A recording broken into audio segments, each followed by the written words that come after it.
국민 여러분 안녕하십니까? 동장입니다. 1952년 9월 사상이 창간이 되고 나서 10월, 11월, 12월까지 계속 발간이 되는데요. 지금 1952년 11월로 사상을 여러분들에게 소개시켜 드리고 있습니다. 이번 영상에서는 1952년 11월호에 실려있던 내용 중에서 민주주의는 왜 비공식적인가 라는 글을 소개시켜 드립니다. 이 글은 백낙준이라는 분에 의해서 작성이 됐는데요. 이 백낙준이라는 분은 지금 소개시켜 드리는 11월호가 발간되기 이전 1952년 10월 후반부에 교육부 장관에서 해임이 됩니다.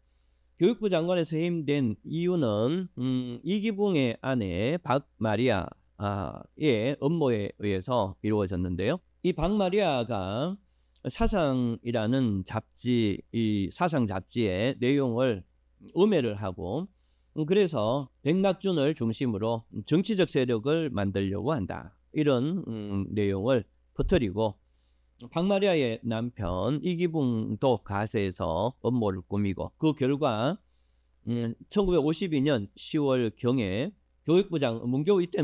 문교부 장관에서 해임이 됩니다. 그 이후로 백낙준은 연세대학교 총장으로 재직하고 하는데 지금 이 글은 연세대 총장으로 재직했을 때의 글이 되겠습니다. 잠깐 보면 민주주의는 한 사람의 창작이나 한 시대, 한 나라의 조작, 이때 조작은 뭐 조작하다 이 뜻이 아니고 창조할 주자에 만들어낼 작자죠.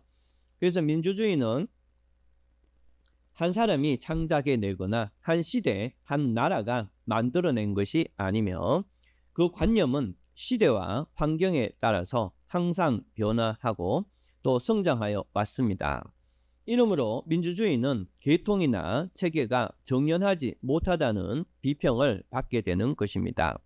그러나 공산주의는 막스라는 한 사람의 조작물이므로 변화도 성장도 없고 철저하여 보이며 조리가 있어 보이는 극히 공식적이고 기계적인 것입니다. 이렇게 서론을 시작하는데요. 어쨌든 간에 공산주의는 막스라는 한 사람의 창작물이기 때문에 상당히 논리적으로 보이고 조리 있어 보이고 또 공식적이다 이렇게 되어 있습니다. 여기서 공식적이다라는 말은 수학 공식 얘기하면 됩니다. 그래서 뭘 딱 집어넣으면 수학 공식점 툭 나오는 그런 형태의 개념입니다. 그래서 민주주의는 그렇지 않은데 막스의 공산주의는 한 사람이 만들어낸 것이기 때문에 마치 철저하게 정확한 어떤 공식처럼 보인다 이렇게 얘기하는 거죠.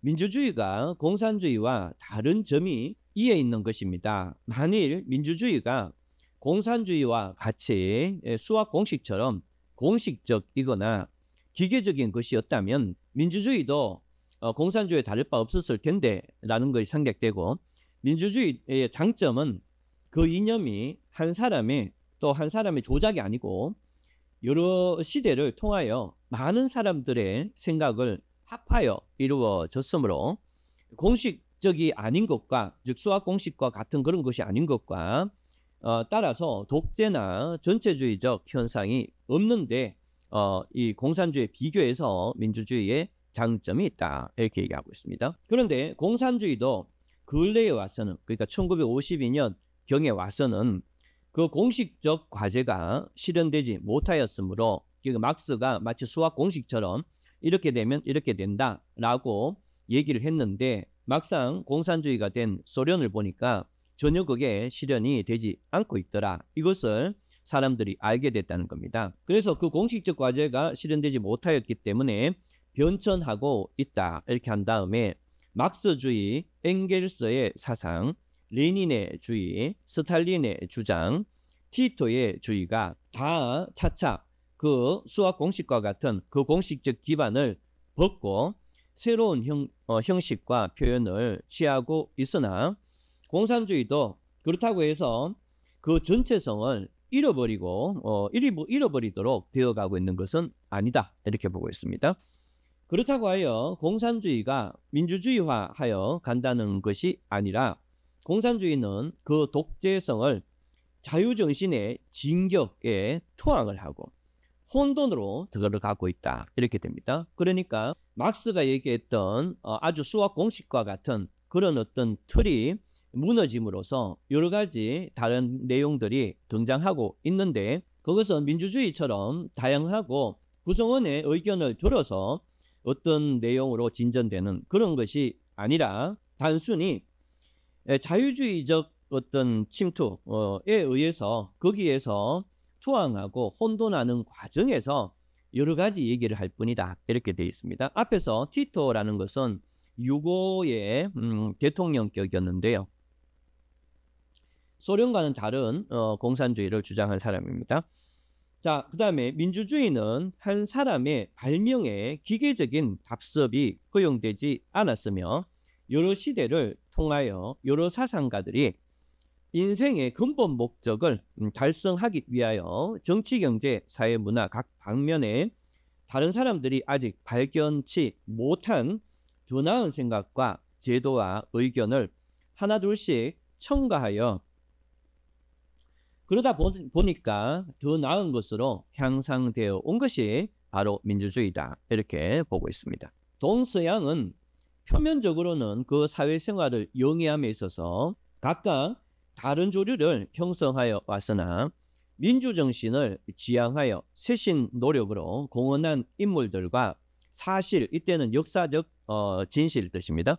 그러니까 역사적 진실들은 동양이나 서양에 모두 허다히 많다. 이렇게 되어 있습니다. 그러니까 동서양은 표면적으로는 전혀 다른 길을, 그 사상에서 전혀 다른 길을 걸었는 것처럼 보이는데, 민주정신을 지향해서 그것을 쇄신하려는 노력으로 공헌한 사람들로 보면은 동양이나 서양에 상당히 많다. 이렇게 얘기하고 있고요.